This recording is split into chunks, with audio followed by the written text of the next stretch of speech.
people power. I started with Bamon Lenzi. One person, omumanyi bulungi nnyo. Then omuntu gwe naddamu okonvinsinga yali Saulo Nsongambi from DP lwali lutalo lw'amaanyi ng'agamba DP yange njireka ntya. It was a serious era yantwalira obudde bunnyo mu convinsinga.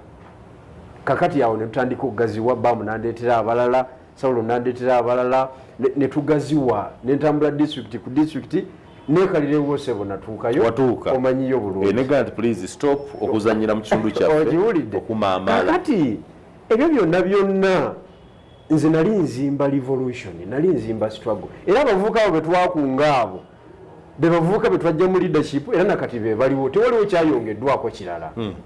Kakati toyinza kugamba nti I was working to get money. Mu NUP